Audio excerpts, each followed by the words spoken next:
Alors cette vidéo est la suite de JavaScript 84 et dans la dernière vidéo je m'étais arrêté ici, donc j'avais créé la page panier.html. Donc là dans cette vidéo je vais faire ça, à la fin on devra avoir ce résultat là. Donc là je vais faire en statique dans la page panier.html l'affichage des produits que j'ai mis dans le panier ici. Donc là je vais faire la structure HTML et après il faudra modifier tout ça pour que ça soit dynamique, c'est-à-dire que les objets qu'il y a ici là soient affichés ici. Ok, donc là je suis sur la page panier HTML, j'ai zoomé un petit peu. Donc déjà je vais faire un titre H2, dedans je vais marquer les produits et je vais écrire sélectionner. Donc après je vais faire une div avec la classe conteneur récapitulatif. Là je fais tab et ça m'a créé la classe. Donc là je vais faire un petit espace pour que ce soit plus clair. Là je fais entrée. Donc dedans pour le moment je vais mettre donc une div avec quantité 1 et donc là je mets le nom du produit. Donc moi les noms des produits c'est les noms des produits génériques, donc je vais écrire nom produit 1. Là je vais refaire une div, là je vais écrire 190 €, voilà, et après je vais écrire supprimer article. Donc après plus tard, je sais pas si je le ferai, mais on peut remplacer donc supprimer article par une icône poubelle, au moins c'est visuel. Donc là je le ferai par un lien. Donc là après je vais refaire une classe qui va être conteneur montant total. Donc l'idée on l'a vu sur mon petit site là. Là j'ai ma div ici, donc ça c'est mon modèle. Donc là j'ai ma div ici là qui est conteneur récapitulatif. Ici je vais avoir ma div ici là qui va être le conteneur montant total. Et là on peut voir là ce carré noir là, donc c'est une div qui est le conteneur produit panier. Donc ça c'est mon modèle que je vais suivre pour faire cette vidéo là. D'ailleurs je ne l'ai pas fait, je vais faire CTRL S. Le résultat c'est quoi? Donc si je fais CTRL S, et bien on peut voir le résultat. Pour le moment ça ressemble à ça. Donc là je continue, donc dedans je vais mettre montant total égal donc 190 €. Donc je prends un prix au pif. Ouais, donc déjà j'oublie un truc là il faut que je fasse une div. Voilà, comme ça. Pourquoi? Parce que pour faire la mise en page j'ai besoin de div. Ok, et après je vais faire une autre div, donc montant total 190 € et après je vais faire vider le panier. Donc ça sera un lien vider le panier. Donc pour le moment le lien je le mets pas, ça sert à rien. Voilà, donc là je vais faire CTRL ALT F, non, CTRL S. Ouais, donc là il y a une erreur, là je la vois direct. Parce que là j'ai ma div ouvrante, fermante, tout ça c'est pour le conteneur récapitulatif. Là j'ai la div ouvrante, fermante ici, là. Ça c'est pour le montant total. Mais ces deux divs doivent être dans cette div là, donc il faut que je mette ça ici, CTRL V. Si je fais CTRL S, donc si je fais Maj Alt F, ça me fait l'indentation comme ça pour que ça soit plus visuel. Là on le voit là, la div ouvrante est ici, conteneur produit panier et la div fermante est là. Donc ça c'est bon. Si je fais CTRL S, eh bien on peut voir le résultat avec le HTML. Donc après il faut faire la mise en page avec le CSS. Donc là au niveau du CSS je vais faire terminal npm run sas. Voilà, ça fonctionne, super. Ok,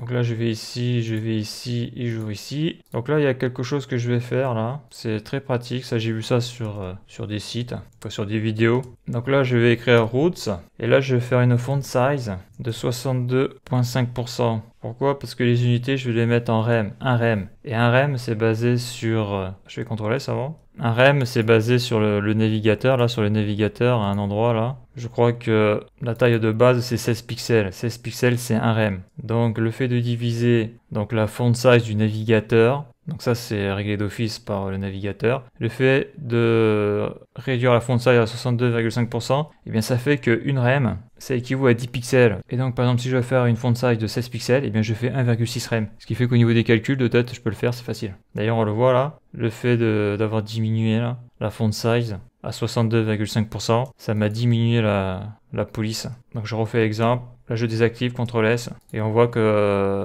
là j'ai les font size d'origine du navigateur, en tout cas c'est paramétré à l'intérieur. Donc ça je vais le réactiver, CTRL S, je reviens ici, voilà. Donc là si je sélectionne ici que je vais ici, donc là on peut voir qu'au niveau du rouge j'ai bien 62,5%. Et moi ce que je veux voir c'est ça là. Là j'ai sélectionné donc le H2 et là il va me dire combien il a calculé là. Donc là ça serait 15 pixels. Ok. Donc là on va faire un petit test là. Maintenant que j'ai ça ici là, je vais mettre là, hop, et là je vais mettre H1. Voilà. Et là je vais mettre une font size de 1 rem. Si je fais CTRL S, si je reviens ici, donc le H1 c'est tout en haut. Si je sélectionne le H1 là je vais les sélectionner. Donc on voit que H1 font size 1 rem et là qu'est-ce qu'on voit? On voit font size 10 pixels. Donc là je vais y mettre 3 rem. Donc là si je mets 3 rem, donc on voit que ça bouge en temps réel ici là. Et on voit que ça me fait 30 pixels. Par contre, si j'actualise, je vais revenir à un rem parce que il faut que je le fasse, bien sûr, dans le code. Donc là, font size, ici, je vais mettre 3 rem. On va voir ce que ça fait. CTRL S. Je reviens ici. Donc là, je sélectionne. Alors, j'actualise. Voilà. Donc j'ai bien 3 rem et ça me fait bien un font size de 30 pixels. Donc pour faire les calculs, comme ça, c'est pratique. La technique du font size de 0.62.5%, c'est top. Donc là, pour que ça soit un peu plus gros, je vais faire pareil pour le H2. Donc H2, je vais mettre un font size de 2 rem.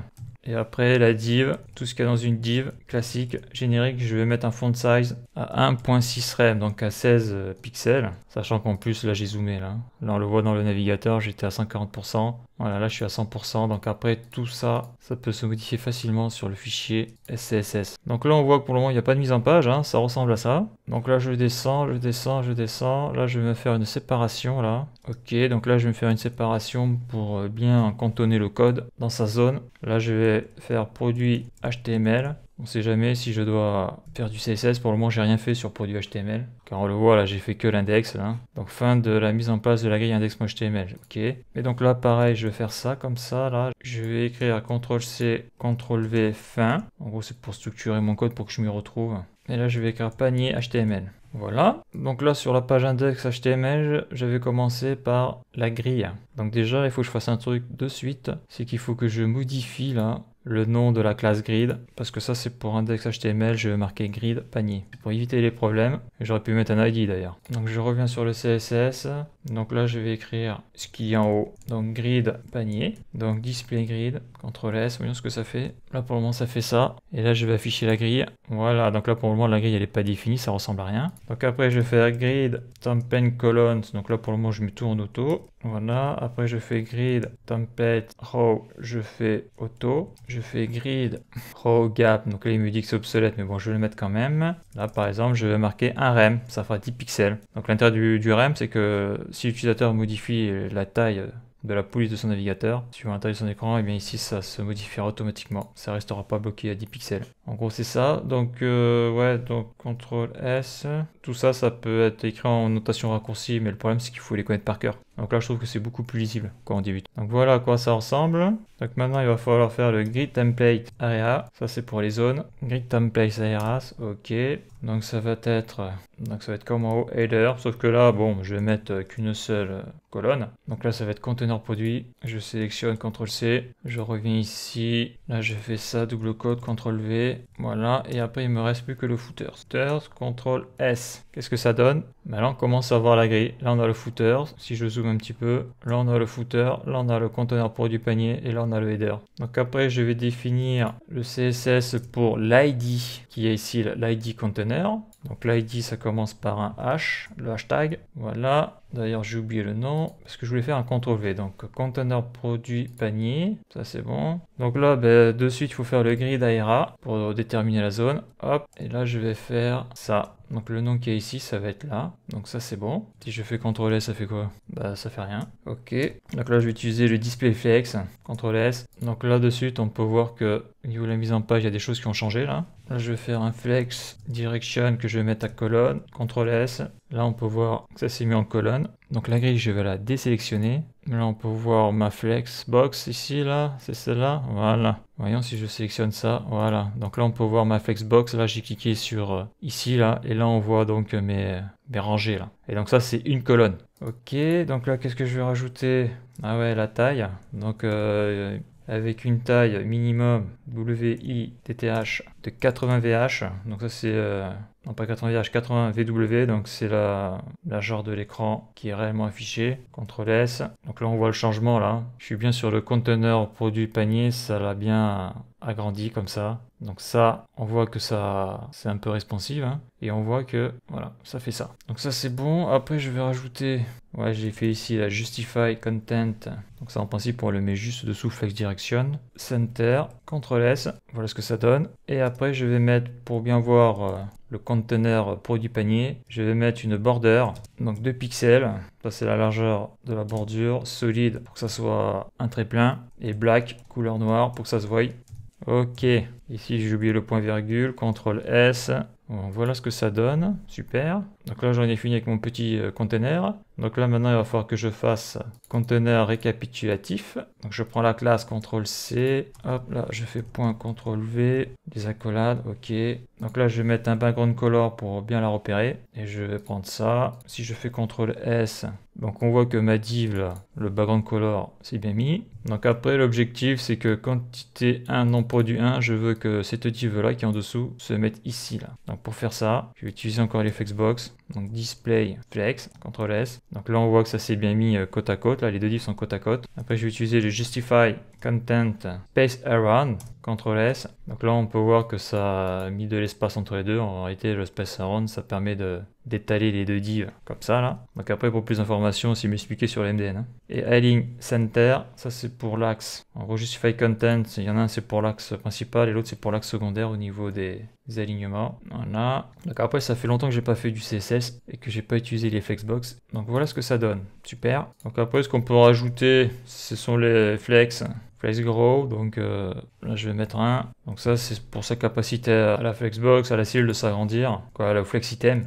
Après il y a flex shrink, ça c'est pour rapetissir. Donc je l'autorise à rapetissir. 1. Pareil, il y a une notation simplifiée pour faire ça. Et flex basis, c'est sa taille, c'est sa largeur, quoi, sa taille. Donc moi je vais mettre 3 rem, on va voir ce que ça fait, CTRL S. Bon, ça fait pas grand chose. En tout cas en apparence, ça n'a pas l'air de faire grand chose. Quoi, si ça fait ça, tu vois. Ça fait 3 rem, ça. Et on voit qu'après ça passe comme ça, là. Bon, après tout ça, ça se peaufine à la fin, ça. Voilà, donc ça c'est pour cette div là. Donc après il me reste l'autre div à faire. Conteneur montant total, CTRL C, CTRL V, point. Donc c'est une classe, les accolades pour les instructions. Donc là, je vais faire exactement la même chose, sauf que je vais changer un truc. CTRL V. Je vais changer la couleur. Donc là, quand tu fais 2 fois la même chose comme ça veut dire que tu peux factoriser le code. Donc là, je sélectionne. Vas-y, quand tu veux. Donc là, je mets une couleur. Par contre, c'est pas ça que je veux. Ce que je veux, là, c'est la boîte qui s'affiche automatiquement. C'est vrai que cette boîte, elle est chiante à apparaître, là. Donc je vais mettre un petit orange comme ça, là. Voilà. Un petit truc comme ça. Ok.